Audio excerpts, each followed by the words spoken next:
Hello friends, welcome to Yadnya investment academy. Good morning, कैसे हैं आप? आज की ताज़ा खबर में आपका स्वागत है। आज हम बात जैसा हमेशा करते हैं, पहले ग्लोबल इकोनॉमी, फिर थोड़ा सा इंडिया स्पेसिफिक बात करेंगे और फिर कंपनी स्पेसिफिक। काफी सारे रिजल्ट्स आए हैं तो कंपनी स्पेसिफिक सेक्शन थोड़ा बड़ा है। थोड़ा जल्दी रन थ्रू करूंगा क्योंकि मोस्ट ऑफ द रिजल्ट्स जो है हम कवर कर रहे हैं ऑलरेडी अपने स्टॉकोमीटर में बहुत डिटेल में, और काफी सारे शॉर्ट्स भी बन रहे हैं मेजर कंपनीज के। तो आई एम श्योर आप वो फॉलो कर रहे हैं ऑलरेडी। ठीक है, और अभी भी हैप्पी दिवाली को कोड ओपन है। 60% discount, highest ever which we have given on model portfolio, Stockometer, Fundometer. ठीक है, और अगर आप तीनों साथ लेते हैं तो डिस्काउंट और भी ज्यादा बढ़ जाता है। साथ में ई लर्निंग कोर्स भी आपको फ्री मिलता है। ठीक है, तो ये मौका आप मिस मत कीजिए। अगर अभी तक आपने ये कोड यूज नहीं किया है, दिवाली खत्म हो गई है तो कोड भी बहुत बहुत जल्दी ये खत्म होने वाला है। तो शुरू करते हैं पहले ग्लोबल इकोनॉमीज से।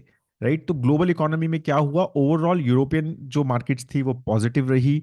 चाइनीज मार्केट काफी पॉजिटिव रही क्योंकि ये थोड़ी न्यूज आ रही है कि अब जो है वहां के लॉकडाउन में थोड़ी ढील दी जाएगी, जो भी कोविड रिलेटेड लॉकडाउन चल रहे हैं, तो इकोनॉमी शायद थोड़ी ओपन हो जाएगी। ठीक है, तो ये एक न्यूज आई है, कुछ ऐसा क्लियर मैंडेट नहीं था, बट ऐसी बात के ऊपर थोड़ा सा मार्केट ने पॉजिटिव रिएक्ट किया।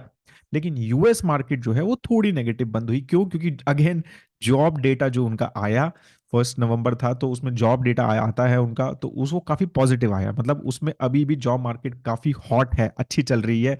तो इसकी वजह से वहां पे मार्केट जो है वो गिर गई, क्योंकि उनको लगता है कि जॉब मार्केट अगर अच्छी है तो इसका मतलब जो यूएस फेड है वो इंटरेस्ट रेट बढ़ाता रहेगा, क्योंकि उसको लग रहा है कि मार्केट अच्छा चल रहा है, ग्रोथ है मार्केट में। ठीक है, तो इसका मतलब हम जो है इंटरेस्ट रेट बढ़ाएंगे और इन्फ्लेशन पे मेजर फोकस करेंगे, ग्रोथ पे नहीं करेंगे।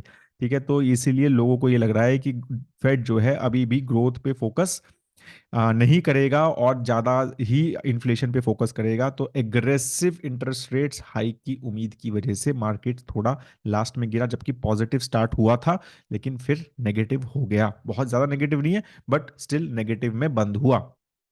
ठीक है, अब हम इंडिया स्पेसिफिक न्यूज पे चले जाते हैं। इंडिया स्पेसिफिक न्यूज में कुछ कुछ चीजें जो अच्छी पॉजिटिव आई। एक तो पीएमआई नंबर, जो हमारी मैन्युफैक्चरिंग पीएमआई नंबर्स आते हैं वो फर्स्ट को आते हैं, तो वो काफी पॉजिटिव आए, वो 55.3 आया। ठीक है, तो इसका मतलब काफी एक्टिव है। Anything above 50 is good, positive रहता है, लेकिन 55 जो है वो काफी अच्छा पीएमआई नंबर है। तो क्लियरली मैन्युफैक्चरिंग जो है हमारी रिकवर हो रही है काफी अच्छी, और काफी अच्छे से ग्रो हो रही है, काफी उसमें बायंसी है। राइट, तो ये काफी अच्छी चीज आई। दूसरा, हमेशा फर्स्ट को जीएसटी नंबर्स भी आते हैं। सेकंड हाईएस्ट जीएसटी नंबर आया जो कि अक्टूबर में, मतलब अक्टूबर का जीएसटी कलेक्शन हुआ। अक्टूबर का जीएसटी कलेक्शन क्या होता है? वो सितंबर का जीएसटी जो एक्चुअल में होता है वो अक्टूबर में कलेक्ट होता है। तो इसका मतलब ये जो एक्चुअल नंबर है वो सितंबर का है। ठीक है, तो ये अक्टूबर में और ज्यादा होने की उम्मीद है, क्योंकि दिवाली दशहरा दोनों अक्टूबर में थे। तो उम्मीद है लोगों को कि ये जो है जीएसटी नंबर अक्टूबर में और भी अच्छा आएगा और हाईएस्ट एवर पे भी जा सकता है। तो ये सेकंड हाईएस्ट आया। ऑब्वियसली इन्फ्लेशन भी ऐड करता है, जैसे जैसे इन्फ्लेशन बढ़ता है, प्रोडक्ट के प्राइस बढ़ते हैं, तो जीएसटी भी बढ़ता है, क्योंकि जीएसटी तो एमआरपी का 100 मतलब परसेंटेज के हिसाब से होता है। तो ये भी चीज है कि इन्फ्लेशन बढ़ रहा है तो जीएसटी भी उस वजह से भी एक फैक्टर है कि जीएसटी बढ़ रहा है। और ऑब्वियसली मार्केट इकोनॉमी में बायंसी है। ठीक है, लोग खरीद भी रहे हैं सामान, तो उसकी वजह से भी जीएसटी बढ़ रहा है, तो ये पॉजिटिव नंबर है ओवरऑल। ठीक है, कुछ सेक्टर स्पेसिफिक डिटेल्स बताता हूं। पीयूष गोयल जी ने बोला है कि एक second phase of textile sector में पीएलआई स्कीम लॉन्च होने वाली है। ठीक है, क्योंकि फर्स्ट जो फेज में 67 एप्लीकेशंस आई थी, 64 कंपनीज जो है वो सिलेक्ट हुई थी उसमें से। ठीक है, और अब इसी तरह से टेक्सटाइल, क्योंकि टेक्सटाइल में काफ़ी फोकस है गवर्नमेंट का, और वो क्या है ना, एमएसएमई सेक्टर्स वगैरह में टेक्सटाइल जो है काफ़ी अच्छा सा और लेबर ओरिएंटेड सेक्टर है। तो काफ़ी ज़्यादा जॉब अपॉर्चुनिटीज़ प्रोवाइड करता है। और चाइनीज़ और वियतनाम मार्केट के साथ कंपेयर compete करना है इंडिया को, क्योंकि वो काफ़ी स्ट्रॉन्ग मार्केट्स हैं उसमें। उसके लिए पीएलआई स्कीम एक और लॉन्च करने का प्लान कर रहे हैं, तो एक काफ़ी अच्छा स्टेप है ओवरऑल इकोनॉमी के लिए मुझे लगता है, और जॉब मार्केट के हिसाब से भी। ठीक है, दूसरा जो आया, electric two wheeler related number आया कि 75,000 इलेक्ट्रिक टू व्हीलर्स बिके इन अक्टूबर। 75,000, तो ऑब्वियसली मतलब दिवाली था, दशहरा था, तो एक पॉजिटिव मतलब हाईएस्ट आना ही था। तो हाईएस्ट एवर 75, इससे पहले कभी भी 52,000 जो सितंबर में बिके थे तो इलेक्ट्रिक टू व्हीलर, उससे ज़्यादा कभी भी नहीं बिके। तो उस हिसाब से 75,000 was a big big jump. ठीक है, इन लास्ट 12 मंथ्स। तो काफ़ी अच्छा नंबर है, काफ़ी पॉजिटिव है कि इलेक्ट्रिक टू व्हीलर्स की तरफ लोगों का रुझान बढ़ रहा है, तो पोल्यूशन के हिसाब से भी ठीक है, तो ओवरऑल इकोनॉमी के हिसाब से भी ये चीज अच्छी ग्रो कर रही है। ठीक है। हाँ, एक बहुत इंटरेस्टिंग जो डेटा आया मुझे इंडिया स्पेसिफिक जो लगा कि इंडिया के आरबीआई ने, पता है आपको, डिजिटल करेंसी एक पायलट प्रोग्राम ऑलरेडी लॉन्च कर दिया है। ठीक है, जिसमें कुछ बैंक्स जो है वो ऑलरेडी यूज करना शुरू किया किया है डिजिटल करेंसी। राइट, मतलब क्रिप्टो, एक गवर्नमेंट ओन्ड क्रिप्टो करेंसी। ठीक है, आप ये मान के चलिए। ठीक है, जो डिजिटल रुपी की भी बात हुई थी, बजट में भी इस बारे में बात हुई थी, तो वो ऑलरेडी स्टार्ट हो गया है। 275 करोड़ रुपीज का ट्रेड भी हुआ उसका कल।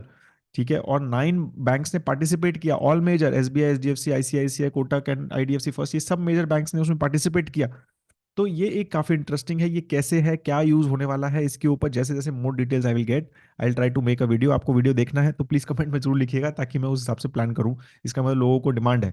ठीक है, तो वो उसके ऊपर एक काफी इंटरेस्टिंग मेरे को लगता है वीडियो बन सकता है कि डिजिटल करेंसी क्या है, राइट, और कैसे यूज होने वाली है, और कैसे इसका आगे हम यूज कर सकते हैं, और क्या फ्यूचर है इसका, तो उसके बारे में बात करेंगे। अब हम बात करते हैं कंपनी स्पेसिफिक, थोड़े काफी सारे रिजल्ट्स थे, तो कुछ कुछ बहुत छोटे छोटे छोटे छोटे बताऊंगा, क्योंकि अदरवाइज तो कम से कम 15 20 25 मिनट का वीडियो हो जाएगा। ठीक है, तो वो शॉर्ट में बताऊंगा। जैसा मैंने बोला, स्टॉकोमीटर पे हमने मोस्टली सभी चीजें ये डिटेल में बात की है। राइट, स्पेशल रिजल्ट्स की बहुत डिटेल में पीपीटी बनाई। कल मैंने रात को, अगर आपने लाइव सेशन देखा होगा, तो एयरटेल का बहुत डिटेल में रिजल्ट्स मैंने आपको डिस्कस किया था। ठीक है ना, तो इस तरह का रिजल्ट्स जो है हमारे मोस्टली सभी कंपनीज का जो हम बात करने वाले हैं, वो वहां पे स्टॉकोमीटर पे है। ठीक है, तो वो आप सब्सक्राइब कर ही सकते हैं, और अभी डिस्काउंट बताइए आपको ऑलरेडी। तो अब बात करते हैं सबसे पहले एक्सिस बैंक का। एक्सिस बैंक में बेन कैपिटल का 0.5% का स्टेक था, या पता नहीं कितना था, बट उन्होंने 0.5% स्टेक का पैसा, मतलब 0.5% स्टेक बेच दिया है। 1497 करोड़ रुपीज उनको मिले हैं उसके। ठीक है, तो वो एक बड़ी न्यूज थी from axis bank perspective. Axis bank has done very well in October, one of the, मतलब सबसे अच्छा परफॉर्मेंस था उसका ओवरऑल सारी कंपनीज में मिला के। तो उसमें उन्होंने काइंड ऑफ प्रॉफिट बुकिंग की है, क्यों की है क्या, ये तो किसी को पता नहीं है, बट वो की है, तो ये इंपॉर्टेंट नोट है for axis bank share holders. उसके बाद पंजाब नेशनल बैंक के रिजल्ट आए, तो वो काफी गिरे, 63% ईयर ऑन ईयर उसमें गिरे, मेजरली बिकॉज बिकॉज प्रोविजंस बढ़े। राइट, तो which is not good. Provisions बढ़े हैं तो मतलब जो करंट एनपीएस हैं उसमें कुछ इश्यूज चल रहे हैं। ठीक है, लेकिन जबकि ओवरऑल एनपीएस कम हुए हैं लास्ट ईयर से, तो एनपीएस तो कम हो रहे हैं, लेकिन प्रोविजन बढ़ा है, तो उसकी वजह से उनका प्रॉफिट काफी गिरा, 63% के आसपास का प्रॉफिट गिरा। वहीं पर अगर हम एलआईसी हाउसिंग फाइनेंस की बात करें, तो वो बिल्कुल उल्टा हुआ। वहां पर प्रोविजंस कम हुए, और उसकी वजह से प्रॉफिट 23% ईयर ऑन ईयर बढ़ा। वो मेजरली प्रोविजंस कम होने की वजह से बढ़ा, और वहां पर भी एनपीएस कम हुए। वहां पर भी एनपीएस जो है वो 4.9% पे आए, ग्रॉस एनपीएस, जो कि 5.14 थे लास्ट ईयर। ठीक है, लेकिन ओवरऑल जो है लोन ग्रोथ वगैरह बहुत इंटरेस्टिंग नहीं थी, बट प्रोविजंस कम हुए, तो that was a good news in LIC housing finance. ठीक है, एयरटेल का नंबर्स मैंने बहुत डिस्कस किए थे, बहुत ही अच्छा नंबर आया, 89% ईयर ऑन ईयर ग्रोथ है। ठीक है, इन नेट प्रॉफिट्स। ठीक है, और काफी ज्यादा 4G subscriber editions, data growth वगैरह सब अच्छी दिख रही थी, काफी डिटेल में हमने कल लाइव सेशन में बात की थी, तो बहुत डिटेल में यहाँ नहीं बताऊंगा। ठीक है, और दूसरा एक और रिजल्ट आया, जेएसडब्ल्यू रिजल्ट, मतलब एक काफी इंपॉर्टेंट अनाउंसमेंट हुई जेएसडब्ल्यू एनर्जी की तरफ से, कि उन्हें मित्रा करके एक एनर्जी है जो कि सोलर और विंड एनर्जी कंपनी है, उनको एक्वायर, जो उनका एक्विजिशन है वो मोस्टली जो है दिसंबर क्वार्टर में, नेक्स्ट क्वार्टर में, ये जो चल रहा है इस क्वार्टर में क्लोज हो जाएगा। 10,500 करोड़ रुपए का एक्विजिशन है जेएसडब्ल्यू का इन द रिन्यूएबल एनर्जी। तो इससे क्या होगा, इससे इनका जो जनरेशन कैपेसिटी है वो अराउंड 4.8 है, वो सीधा 6.5 गीगावाट्स हो जाएगी जेएसडब्ल्यू की। ठीक है, फ्रॉम जनरेशन परस्पेक्टिव, और उनका टारगेट FY 2025 का 10 गीगावाट्स है। तो काफी बड़ा जंप उन्होंने ऑलरेडी एक्विजिशन लिया है, और आई एम श्योर वो 10 गीगावाट्स पे फोकस कर रहे हैं वहां पे, कि 10 गीगावाट्स पे जाना है। और वो जो नया एनर्जी कैपेसिटी बढ़ा रहे हैं वो मेजरली रिन्यूएबल रिन्यूएबल पे बढ़ा रहे हैं। ठीक है, अभी 70% अभी भी थर्मल है उनका, और उनको वो थर्मल 45% करना है। तो मेजरली जितना भी नया एक्विजिशन होने वाला है, या नए प्लांट्स बनने वाले हैं, वो रिन्यूएबल पे फोकस कर रहे हैं। तो ये सभी कंपनीज का है, अगर आप एनटीपीसी देखें, राइट, आप टाटा पावर देखें, आप अदानी को देखें, सभी कंपनीज जो हैं वो मेजरली रिन्यूएबल पे फोकस कर रही हैं, और थर्मल पे बहुत कम जो है नए प्लांट सेटअप हो रहे हैं। ठीक है, and that is the demand also, और गवर्नमेंट का भी फोकस उसी पे है, ग्रीन एनर्जी की तरफ। ठीक है, उसके बाद फ्लिपकार्ट का रिजल्ट आया, पता है आपको, रिजल्ट मतलब फ्लिपकार्ट ऐसा रिजल्ट वैसा नहीं देता है जैसे बाकी, क्योंकि वो तो प्राइवेटली ओन कंपनी, बट उनका रिजल्ट एक्वायर हुआ, मतलब वो मिला उनको। तो उसमें 18% जंप था, 51,000 करोड़ का फाइनेंशियल ईयर में रेवेन्यू उन्होंने बुक किया। फाइनेंशियल ईयर था ये, क्वार्टर रिजल्ट नहीं था। ठीक है, लेकिन लॉस भी हुआ, अभी भी लॉस है 3400 करोड़ का। तो आप समझो ई कॉमर्स कितना डिफिकल्ट बिजनेस है, राइट। अभी भी उन्होंने लॉस बुक किया है 3400 करोड़ रुपीज का, और वो भी बढ़ा है, 39% लॉस बढ़ा है लास्ट ईयर से, जबकि रेवेन्यू जो है वो 18% से ही बढ़ा है। तो आप समझ सकते हैं कि ये जो बिजनेसेस हैं, ये ई कॉमर्स वगैरह, जबकि इतनी बड़ी बड़ी कंपनीज हैं, इतना बड़ा इनका मार्केट शेयर है, ठीक है, फिर भी इतना डिफिकल्ट है उसको प्रॉफिटेबल करना। ठीक है, तो वो मैं आपको यहाँ पर बताना चाह रहा था। ठीक है, वर्लपूल का रिजल्ट आया। अगेन, रेवेन्यू जो है वो मार्जिनली अप था, ऑलरेडी ऑलमोस्ट फ्लैट था, कुछ ज्यादा अप नहीं था। प्रॉफिट आफ्टर टैक्स जो है वो डिक्रीज हुआ है लास्ट ईयर से, majorly again inflation and cost, commodity cost वगैरह की बात जो चल रही है, और वही सेम चीज हर जगह है। ठीक है, इवन वोल्टास का जो रिजल्ट आया, उन्होंने भी लॉस बुक किया है एक्चुअली वोल्टास ने, बट उनका प्रोविजंस भी था, कुछ ओवरसीज प्रोजेक्ट में उन्होंने प्रोविजंस भी किए हुए हैं। ठीक है, और ओवरऑल उनकी कॉस्ट भी बढ़ी है।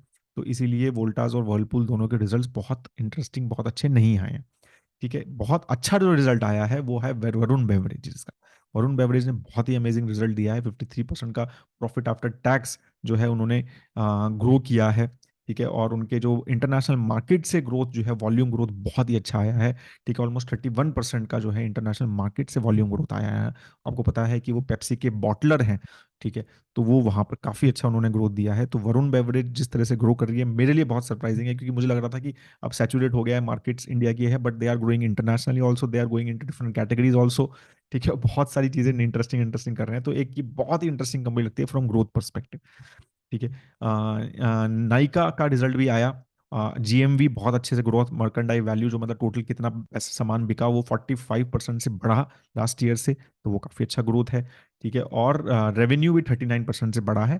प्रॉफिट तो ऑब्वियसली कंपनी जो है लास्ट ईयर भी सिर्फ 1 करोड़, मतलब लास्ट सितंबर क्वार्टर में जब उनका क्या कहते हैं वो आया था, आईपीओ उसके आसपास आया था, तब उनका 1 करोड़ रुपए के आज का प्रॉफिट था, वो 4 करोड़ हो गया। बट प्रॉफिटेबल है, प्रॉफिट शो किया है, तो that is a good thing कि स्टार्टअप्स ने प्रॉफिट शो किया है, वही इसी में लोग खुश हो जाते हैं। तो उसकी वजह से स्टॉक भी बढ़ा था, शायद वो 5% कल बढ़ा नाइका का स्टॉक, इस वजह से, क्योंकि ओवरऑल काफी अच्छा ग्रोथ कंपनी ने दिखाया। अदानी पोर्ट्स का रिजल्ट बहुत ही अच्छा आया, 65% का कंसोलिडेटेड प्रॉफिट ग्रोथ था। रेवेन्यू भी 33% बढ़ा। कार्गो वॉल्यूम जो है वो बहुत ही जबरदस्त तरह से ग्रो हुआ, 15% का ग्रोथ दिखाया। ठीक है, तो ओवरऑल अदानी जो है उसका जो पोर्ट्स का रिजल्ट भी बहुत ही पॉजिटिव और अच्छा रिजल्ट दिखाया है। ठीक है, लास्ट जो बात करने वाला हूं वो है कंसई नेरोलैक रिजल्ट के बारे में। ठीक है, उन्होंने भी काफी अच्छा रिजल्ट दिखाया, 27% का ग्रो हुआ उनका ओवरऑल जो है क्या कहते हैं प्रॉफिट, तो which was very good, because majorly जो वो काफी इंडस्ट्रियल, मतलब ऑटो सेगमेंट में जो पेंट वो बहुत ज्यादा बेचते हैं, और auto segment has recovered and it has demand वहां से अच्छा आया उनको, तो इसकी वजह से उन्होंने एक अच्छा ग्रोथ किया, और ये हमारा मॉडल पोर्टफोलियो में भी है स्टॉक, थोड़ा लोकेशन है बट ये है। ठीक है, तो वो भी वहाँ पर ये अच्छी चीज़ आई कि रिजल्ट आया, और इसी पे हम फोकस कर रहे थे, क्योंकि ऑटो सेगमेंट हमें लग रहा था कि ऑटो पे उनका लोकेशन है, तो ऑटो जो है जैसे जैसे इंप्रूव होगा इनका रिजल्ट भी इंप्रूव होगा, और वो शायद अभी स्टार्ट हो गया है। ठीक है, so that is all I have on this. अगर अभी तक आपने चैनल सब्सक्राइब नहीं किया है दोस्तों, तो चैनल को जरूर सब्सक्राइब करें। 3000 लाइक्स का मैं आपको टारगेट देता हूँ इसका। परिमल तो 4000 5000 का देता है, मेरे वीडियोस जो हैं लोगों को क्या कहते हैं उसमें मैं 3000 का ही देता हूँ। 3000 को जरूर आप टारगेट को पूरा कीजिए। Parimal will join this and will start again this, आज की ताज़ा खबर, very very soon, he is out on a leave. ठीक है, तो वो बहुत जल्दी स्टार्ट करने वाले हैं। हैव अ ग्रेट टाइम है दोस्तों। कुछ भी क्वेश्चन है, कोई रिजल्ट पे आपको कोई क्वेश्चन है किसी चीज़ पे, तो कमेंट सेक्शन में जरूर लिखिए। Have a great time ahead. जय हिंद।